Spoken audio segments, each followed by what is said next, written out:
مستقبل کے بارے میں پیشن گوئیاں۔ دوستو، آج کل جس طرح کا ماحول اور جس طرح کا ماحول ہم پر چھایا ہوا ہے، اس کے حوالے سے ابن عربی نے آج سے بہت سال پہلے پیشن گوئی کر دی جو کچھ ہم آج کل کی دنیا میں دیکھ رہے ہیں۔ آخر میں ابن العربی نے اس کے حل بھی بتا دیے تھے کہ ایسے حالات میں آپ نے کیا کرنا ہے۔ تو دوستو، جس شخص کی پیشن گوئی سچ ثابت ہو گئی تو یقینی طور پر جو حل پیش کیے گئے وہ بھی صحیح ثابت ہوں گے۔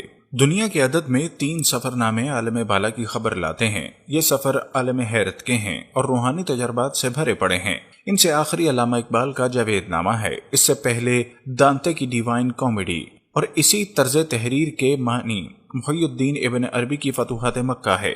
ابن عربی دنیا اسلام کا وہ فرزند ہے جسے آقائے شیخ اکبر کے نام سے یاد کرتے ہیں اور جس کی علمی روایت پر یورپ میں تحریک احیاء علوم کی بنیاد رکھی۔ ابن عربی اسی سرزمین میں پیدا ہوا، عقلیت، فلسفہ کی گچھیوں کو سلجھاتا ہوا روحانی سفر کا راہی بن گیا اور بغداد، دمشق کی خاک چھانی۔ اس کی کتاب فصوص الحکم تصوف کے راستوں کے مسافروں کے لیے ان چند کتابوں میں سے ایک ہے جنہیں پڑھنے سے پہلے تزکیہ تقویٰ اور ایمان کی پختگی کی معراج حاصل کرنا ضروری سمجھا جاتا ہے کہ اس میں کائنات کے اسرار اور رموز سے پردہ اٹھایا گیا ہے جنہیں چھپانے میں ہیں صوفیہ عافیت سمجھتے ہیں کہ ایسا صرف آنکھوں کے سامنے آشکار ہونا چاہیے جو اللہ کے خوف سے مدتوں بھی کی رہی ہوں اور جنہیں یقین کی حد تک ایمان کی دولت میسر ہو۔ محی الدین ابن العربی قرآن کے علوم کا تعارف اور تعلیمات کا اتنا زیادہ علم رکھتے تھے کہ وہ اس میں غوطہ زن رہتے اور قرآن و سنت سے آبدار موتی چن چن کر لاتے۔ محی الدین ابن عربی کا ایک رسالہ آج کے دور کے بارے میں پیشن گوئیوں پر مشتمل ہے اور مغربی دنیا سے بہت پہلے ان باتوں کا ذکر کر چکا ہے۔ یہ پیشن گوئیاں آج حرف بحرف سچ ثابت ہو رہی ہیں۔ ابن العربی کی پیشن گوئیوں کو دیکھتے ہوئے اور اپنے ارد گرد کا جائزہ لیجئے کہ سینکڑوں سال قبل پیدا ہونے والے شخص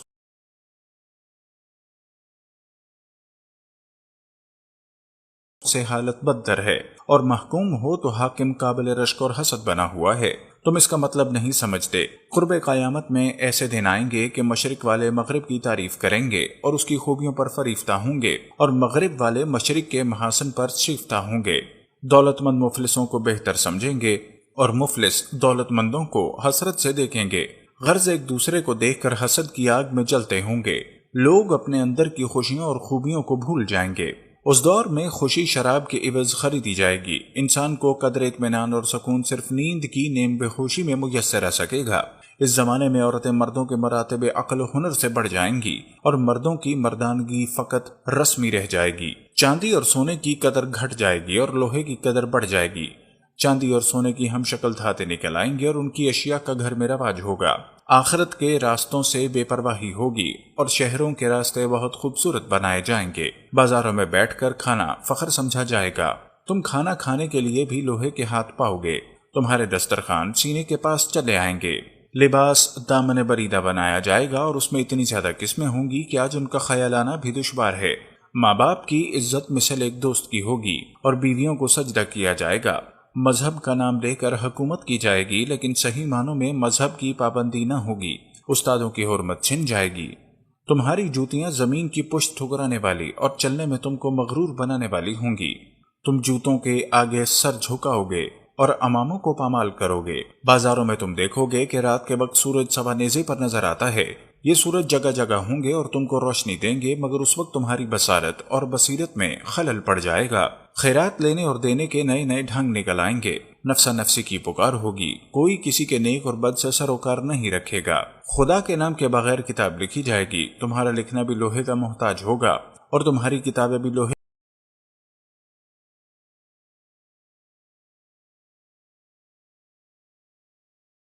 تڑپ تڑپ کر نکلیں گی اور آگ کی بارش ہوگی۔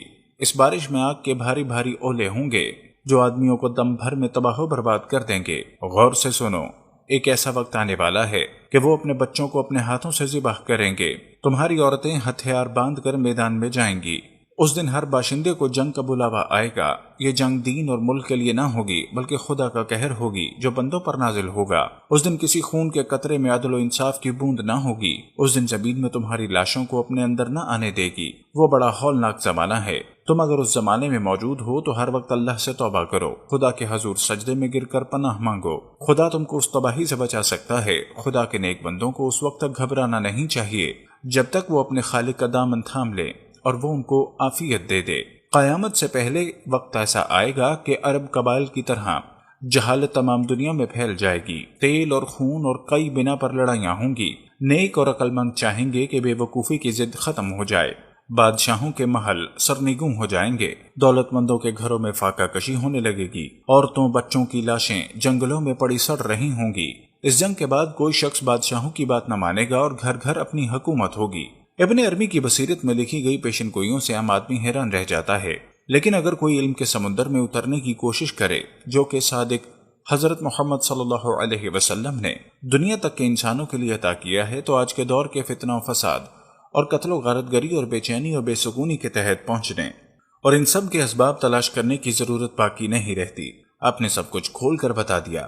فرمایا، لوگوں پر ایک زمانہ ایسا آئے گا جس میں آدمی کو مجبور کیا جائے گا کہ یا تو وہ احمد یعنی کہ پرانے خیالات والا کہلائے یا بدکاری کو اختیار کر لے۔ جو شخص بھی یہ زمانہ پائے اسے چاہیے کہ بدکاری اختیار کرنے کی بجائے احمد کہلانا پسند کرے۔ پھر فرمایا، تمہیں اس طرح چھانٹ دیا جائے گا جس طرح اچھی کھجوریں زردی کھجوروں سے چھانٹ لی جاتی ہیں۔ تم میں سے اچھے لوگ اٹھتے جائیں گے اور بدترین لوگ باقی رہ جائیں گے۔ ابن ماجہ ایک جگہ فرماتے ہیں کہ لوگوں پر ایک زمانہ آئے